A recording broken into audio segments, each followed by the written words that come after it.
Good morning, students. Welcome back. Students, last class I have explained about Emile Durkheim and his social fact. But in our NCERT book, page number 75, NCERT book, page number 75, the chapter name is Introducing Western Sociologist. Today we will learn another theory of Durkheim, that is division of labor. First of all, in sociology, division of labor is a very famous theory related to industry and society. Emile Durkheim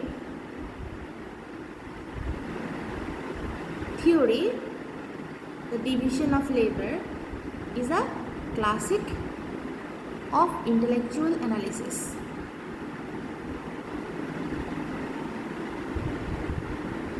This book was first published in 1893. It's his first book, that is the Division of Labor. The Division of Labor explains the relation between individuals and the collectivity and the manner in which the multiplicity of individuals achieve the social coherence. Division of labor he postulates as the basis of social solidarity. Over here, solidarity means the solidarity of the organization. It is the characteristic trait of a society. Actually, according to the Emile Durkheim, he said that if we want a maximum productivity from any work, then we should divide our work. That's why the concept division of labor came. Now the concept of solidarity explain social differentiation. Social differentiation or the division of labor in society. It makes individual interdependent and affects social integration among them. What I said, student? The concept of solidarity explains social differentiation or the division of labor in society. First of all, it makes individuals interdependent and affects social integration among them.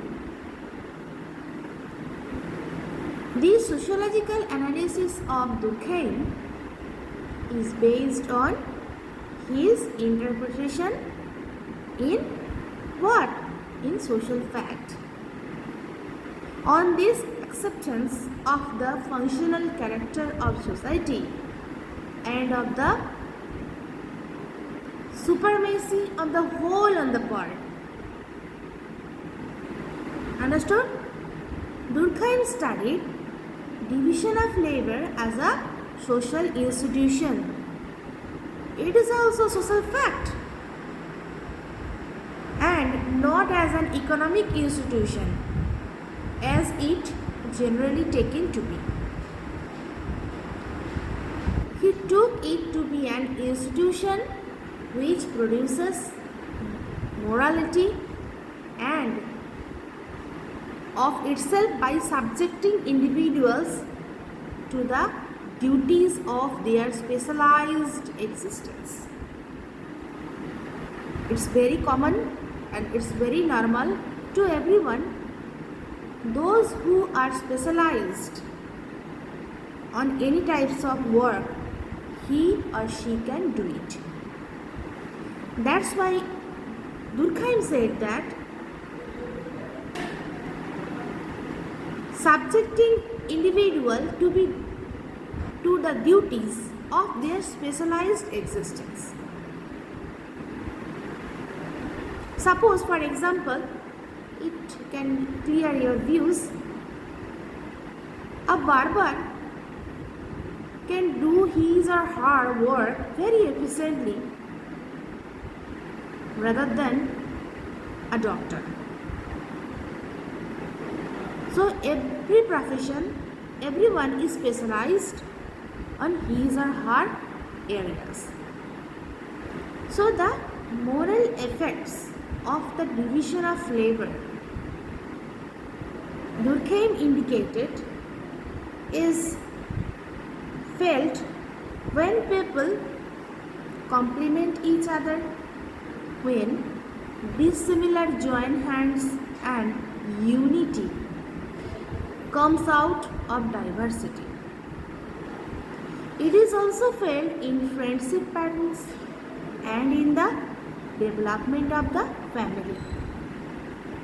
It brings about social coordination and leads to solidarity. In the theory of division of labor, here two terms is very significant. That is, one is the mechanical solidarity and another one is the organic solidarity. In division of labor, Durkheim reacted against the view of modern industrial society could be based simply upon agreement between individuals motivated by self-interest and without any prior consensus. He also argued that the kind of consensus in modern society was different from that in simpler social system. But he saw both of these as two types of social solidarity that I already told. The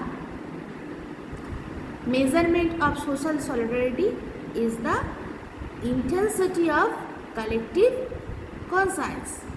It is the sum total of beliefs and sentiment common to the members of society. Collective conscience persists through successive generations and keeps them united. In the division of labor in society, Durkheim employs his evolutionary functionalism to examine the changing basis of social solidarity. According to him, the primitive society is characterized by mechanical solidarity based upon the conscience collective, and the advanced society is characterized by organic solidarity based upon division of labor. So what he said? He said mechanical solidarity means there was a very little division of labor or no division of labor. They are live on the primitive work, no technology, no innovation.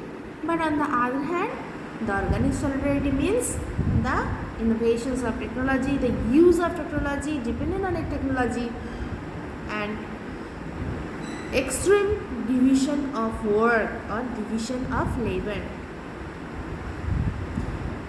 The difference between the mechanical solidarity and organic solidarity is due to the nature of social differentiation. Durkheim said that the intensified struggle for existence produced the specialization and division of labor which permit the some resources to support more people. Society undergoes structural and functional differentiation as different individual activities are grouped into different institutions, specializing in their respective functions. So, individuals and institutions relate to one another on the basis of the complementary differences which make them mutually dependent on one another. So, the collective conscience become weaker and more abstract, permitting the development of greater individuality and freedom. Social existence means collectivity. So according to Durkheim, he divided the solidarity into two parts. One is what? One is mechanical solidarity and another one is the organic solidarity. Actually, mechanical solidarity is repressive law. Okay, they are very limited use of technology or the specialization. In our primitive society is example of mechanical solidarity. But nowadays we are belonging to organic solidarity. Students, I want to clear it more. Mechanical solidarity. Listen very carefully because it's a new term for all of you. A society characterized by mechanical solidarity is unified because all people are divided. All people have their own particular characteristics. They have different capabilities. The both and the bonding among people is that they are all engaged in similar activities and have similar responsibilities. It is in the mechanical solidarity. Mechanical solidarity is a solidarity of resemblance. As a member of the same group or same collectivity, they resemble each other, feel the same emotion, cherish the same values.